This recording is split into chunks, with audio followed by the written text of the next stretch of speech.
And my outfit today is not by accident. I'm purposely wearing Rebels. It's nice. Because of all the anti-empire talk that I anticipate today. Yeah. So you know what? Because I feel everywhere when we talk about our State of the Union, I feel like I'm talking about the empire. The State of the Union, our own state. The state of our true union. Yeah, here's hoping, Jordan says. Here's hoping. Sorry, Chloe. Coughing. Yeah, squat and cop. Squat and So let's just start here. Let me ask you this. Mm-hmm. Right? This is how we started most shows here. Let me ask you this, Colin. We pride ourselves on being an objective show and objective people, right? And that's how we build the show. That's how we live our lives. If we're an objective show, why do we focus or talk so much about the left? Well, if we're an objective show, Yes. that would, to me anyways, it would be because obviously we feel more threatened by the ideas being spouted by the left. Yeah. If we were threatened by the ideas being spouted by the right, which we are, just not as often, obviously, then we'd be talking about them. Right. I mean, I'm going to be talking all sorts of shit today on the right-wing people and the neocons and that old school conservative stuff today, especially when we're talking about Ukraine and Russia. But for the most part, I hesitate to use the term the threat, but in a ideological kind of, sense, that threat is coming from the left. Right. The left is attacking my liberties and my rights. Right now, the right's not doing that. They're mostly just shutting up, and some of them are kind of supporting them. So that's Right. why we talk so much shit on the left. I like it right now. I like it. And I would also point out to anybody who says that, that Slam dunk. yes, no, that's an excellent answer. I'd also point out from the time that we started the show until Trump got out of office, we shat on Donald Trump for that entire time. Not that there were not things that we did not support, because certainly there were, but we talked. There is a quote even from me. I couldn't tell you what episode it is, but I know that it exists because Kyle brought it up to me once, where we were doing the show, and I said, "God, I hope a Democrat wins next time so we can shit on him too." Oh yeah, And I said that, and the very next week I was at work, and Kyle said, "You said this," and I thought it was so funny, and that's the only reason I know for sure I said that. So that's great. yes, and I also wrote down. I'll read exactly what I wrote here. I would argue the left's embrace of Marxism/socialism is more of a concern than the fringe right. Marxism is actively growing at a faster rate, in my opinion, and is tougher to defeat than far-right extremism.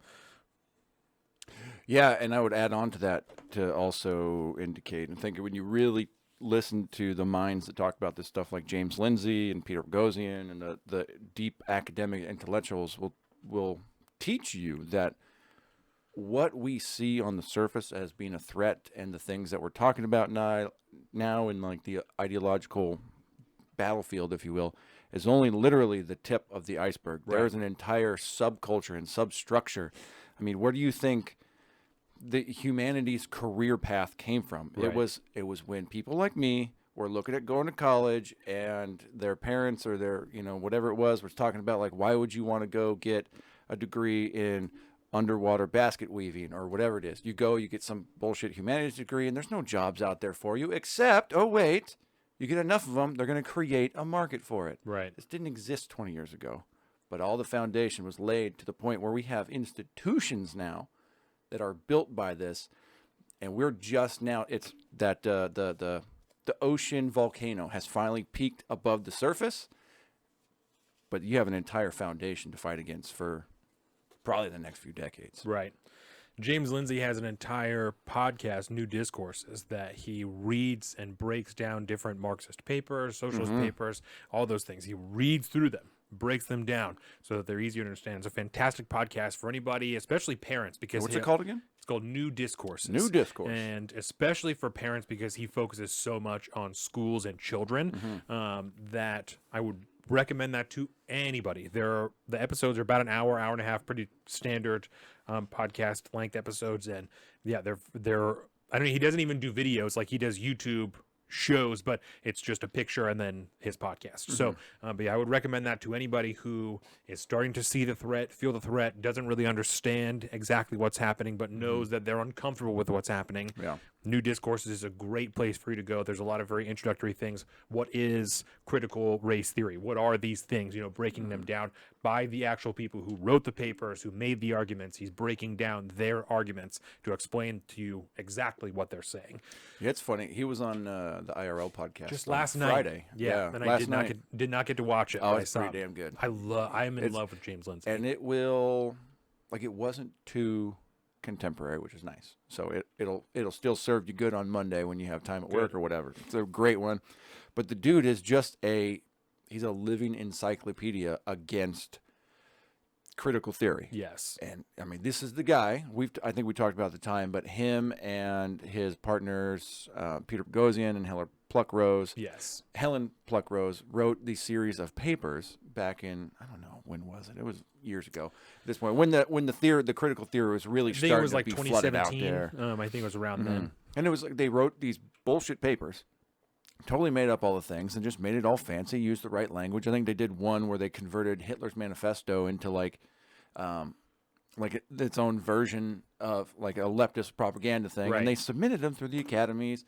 They were fucking peer reviewed and they got approved. And they were like, oh, hey, by the way, this is a hoax. Yeah. We caught you. One of the papers was about how the penis is a social construct, and another one was the dog park one killed me. Yeah, and that's what I was just going to That's say. the one. The dog park one was about rape culture. I've got to see if I can find the at title. Dog parks, carried out by people where they said that they went and inspected the genitals of, like, I don't know, a ridiculous amount of dogs, like 100,000 dogs or something like that, and went to all these different parks and interrogated the owners, and it was...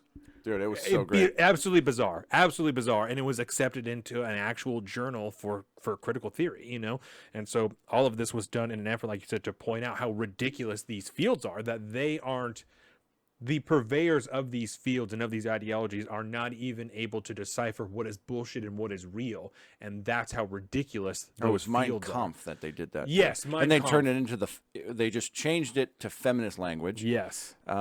Man, but I can't find the name of the papers right now. I had them written down somewhere. They're so long and complicated, but they're all about these like various grievance studies. Yes. And if you Google search grievance studies hoax, then you'll come across some of these things. But yeah, it was at some point throughout We'll find the it. episode. Yeah, I'm gonna we'll find it because they're too good, man. They're too good. We'll find it.